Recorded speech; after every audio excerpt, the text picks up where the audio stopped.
Hello दोस्तों, मैं हूं अंश और स्वागत है आप सभी का मेरे चैनल अंश ऑफ स्टोरी पर। आज के इस वीडियो में मैं आपको एक बहुत ही मजेदार कहानी सुनाने वाला हूं और मैंने इस कहानी को बहुत ही मेहनत से तैयार किया है ताकि आप सभी को कुछ नया सुनने को मिले। तो चलिए बिना किसी देर के इस कहानी को शुरू करते हैं। तपती हुई दोपहर थी। आसमान से आग बरस रही थी।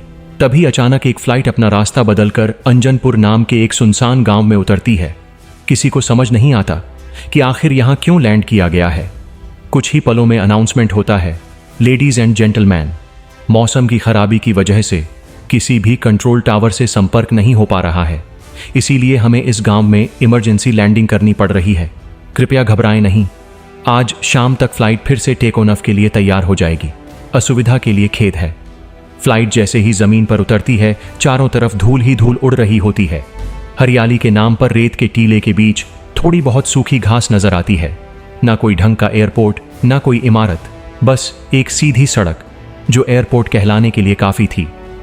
गोपू खिड़की से बाहर झांकते हुए चारों तरफ नजर दौड़ाता है। उसके चेहरे पर हैरानी साफ दिख रही थी। दूर दूर तक ना कोई ट्रांसपोर्ट, ना होटल, ना रहने की कोई व्यवस्था।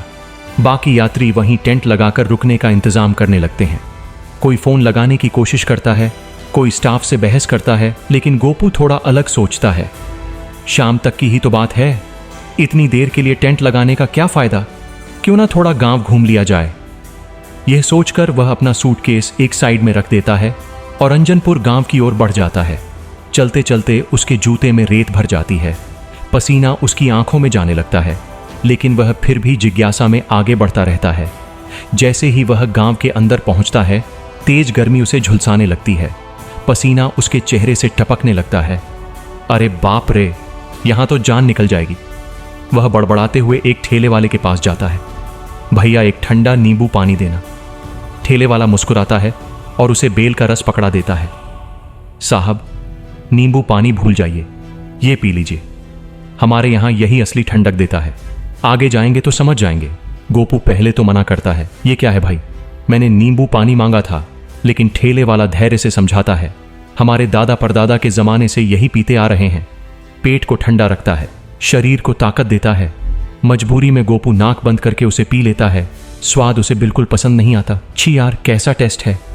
लेकिन थोड़ी देर बाद उसे महसूस होता है कि शरीर में हल्की राहत आ रही है। गर्मी पहले जितनी चुभ नहीं रही। वह मन ही मन सोचता है, शायद इसमें कुछ तो बात है, और आगे बढ़ जाता है। थोड़ी दूर जाने पर उसे एक छोटा सा बगीचा नजर आता है। पूरे गांव में जहां चारों तरफ धूल और गर्मी थी, वहीं यह जगह थोड़ी ठंडी और सुकून भरी लग रही थी। पेड़ों की छांव, चिड़ियों की चहचहाहट और हल्की हवा उसे राहत देती है। वह अपना सूटकेस एक साइड में रखता है और पेड़ के नीचे लेट जाता है। बस थोड़ी देर आराम कर लेता हूं। और कब उसे गहरी नींद आ जाती है, उसे पता ही नहीं चलता। उसके सपनों में भी वही ठंडी हवा और शांति बनी रहती है। समय धीरे धीरे बीतता रहता है और उसे बिल्कुल एहसास नहीं होता कि कितनी देर हो चुकी है। जब उसकी आंख खुलती है तो आसमान का रंग बदल चुका होता है। सूरज ढलने वाला होता है और तभी उसके सिर के ऊपर से एक तेज आवाज के साथ वही फ्लाइट उड़ती हुई नजर आती है जिससे वह यहां आया था। गोपू एकदम घबरा जाता है। ओह शिट, ये क्या हो गया? सब चले गए और मैं यहां रह गया। उसके हाथ पांव फूल जाते हैं। वह जल्दी जल्दी अपना फोन निकालता है। यहां वहां दौड़कर नेटवर्क ढूंढता है, लेकिन कहीं भी सिग्नल नहीं आता। उसका दिल जोर जोर से धड़कने लगता है। घबराहट में उसका गला सूख जाता है और वह खुद को संभालने की कोशिश करता है। अब क्या होगा? मैं यहां से निकलूंगा कैसे? वह बुरी तरह परेशान हो जाता है। जैसे ही वह गांव के बीच पहुंचता है, लोग उसे अजीब नजरों से देखने लगते हैं। उसे और भी असहज महसूस होता है। ये जगह तो पहले ही अनजान है, ऊपर से नेटवर्क भी नहीं। अब क्या करूं? वह सोच ही रहा होता है कि तभी एक लड़की उससे कहती है, अरे शहरी बाबू, आप तो उस हवाई जहाज में आए थे ना, वापस क्यों नहीं गए? गोपू थोड़ा संभलते हुए कहता है, हाँ बस थोड़ा रह गया, अब कुछ दिन यहीं रुकना पड़ेगा। वह तुरंत पूछता है, यहाँ आसपास कोई होटल है क्या? लड़की हंस पड़ती है, होटल? यहाँ तो लोग खुद ही मुश्किल से रहते हैं, होटल कहाँ से आएगा? उसकी बात सुनकर आसपास खड़े लोग भी मुस्कुरा देते हैं। कोई सिर हिलाता है, कोई हल्की हंसी हंसता है। गोपू को अपनी हालत पर और भी अजीब लगने लगता है। तभी एक आदमी आगे आता है। साहब चिंता मत कीजिए, हम लोग अपने मेहमानों का ध्यान रखते हैं, मैं आपको गेस्ट हाउस ले चलता हूँ। गोपू थोड़ा राहत महसूस करता है। चलो कुछ तो इंतजाम है। लेकिन जैसे ही वह वहां पहुंचता है, उसका चेहरा उतर जाता है, क्योंकि सामने एक टूटी फूटी झोपड़ी होती है, बाहर एक पुरानी लालटेन लटक रही होती है और उसके आसपास मच्छरों का झुंड भिनभिना रहा होता है। आदमी गर्व से कहता है, यही है हमारा गेस्ट हाउस। मेरी बुआ का घर था, अब खाली है, आप गेस्ट हो, और यह हाउस इसलिए गेस्ट हाउस। गोपू अपना सिर पकड़ लेता है। हे भगवान, मैं कहां फंस गया। वह इधर उधर देखता है। चारों तरफ अंधेरा और सुनसान फैला होता है। हवा भी जैसे गर्म सांस ले रही हो। उसे समझ आ जाता है कि यही उसका एकमात्र सहारा है। वह मजबूरी में अंदर चला जाता है। अंदर एक पुराना सा बिस्तर, टूटी खिड़की, हल्की सी बदबू और दीवारों पर पुराने निशान। आदमी कहता है, थोड़े खटमल होंगे, एडजस्ट कर लेना। खिड़की खोलोगे तो ठंडी हवा आएगी। यह कहकर वह चला जाता है। गोपू थका हुआ था, इसलिए जैसे तैसे लेट जाता है, लेकिन रात भर उसे चैन की नींद नहीं आती। कभी मच्छर काटते हैं, कभी खटमल, कभी गर्मी उसे परेशान करती है। वह करवटें बदलता रहता है और सोचता है, काश मैं यहां ना आया होता। मैंने टेंट क्यों नहीं लगाया।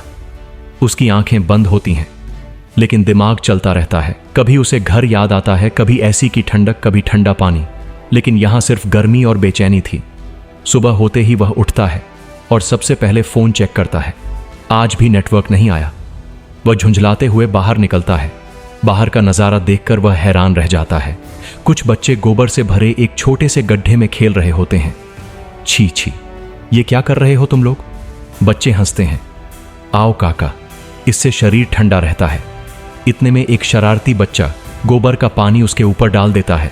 गोपू घबरा जाता है। अरे ये क्या कर दिया। वह भागते हुए हैंडपंप के नीचे जाता है। जल्दी पानी डालो, और खुद को साफ करने लगता है। पास खड़े लोग हंसते हैं। अब समझ आया, ठंडक का राज।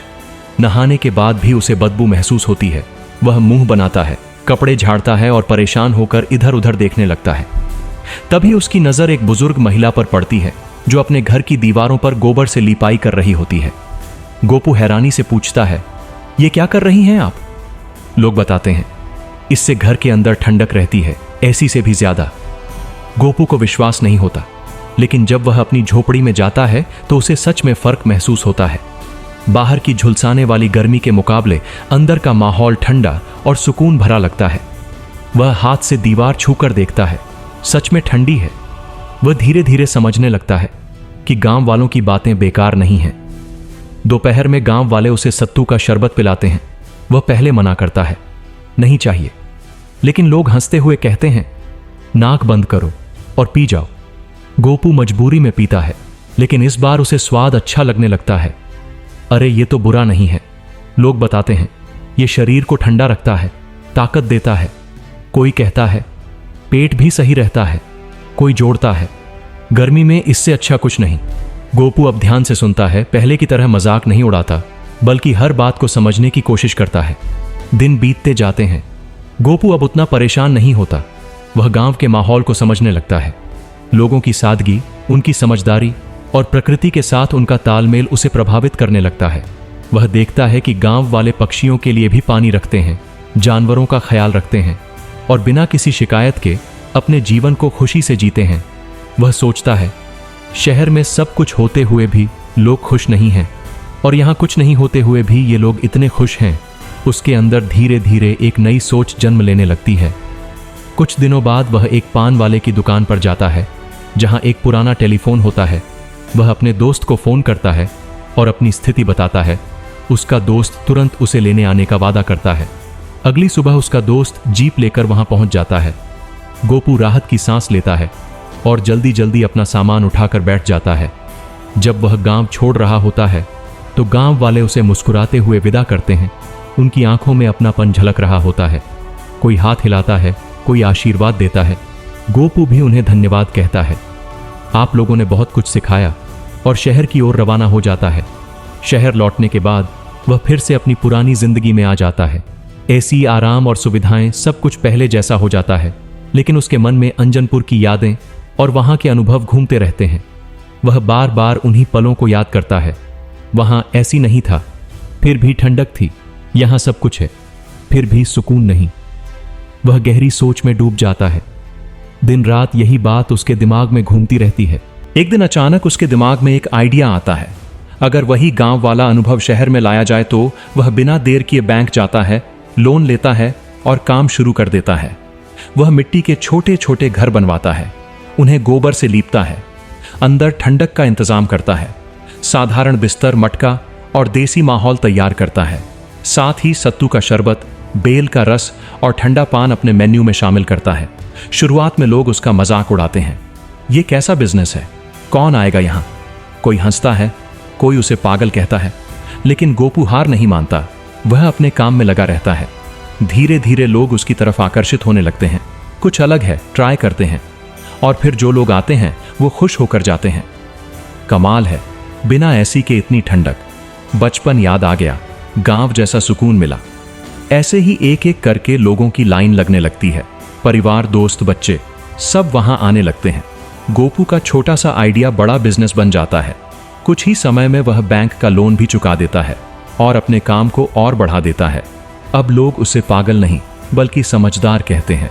आखिर में गोपू यही समझता है कि जिस चीज को हम छोटा, गंदा या बेकार समझते हैं वही कभी कभी हमारी जिंदगी का सबसे बड़ा मौका बन जाती है। और असली सुकून महंगी चीजों में नहीं बल्कि साधारण और प्राकृतिक जीवन में छिपा होता है। तो दोस्तों, कैसी लगी आपको आज की यह कहानी? अगर वीडियो पसंद आया हो तो इसे लाइक कर देना, और ऐसे ही और भी कहानियों के लिए अनसब स्टोरी को सब्सक्राइब करना मत भूलना। आपके सब्सक्राइब करने से मुझे बहुत हिम्मत मिलती है कि मैं आप सभी के लिए और भी वीडियो बना सकूं। तो मिलते हैं आप सभी से अगली वीडियो में।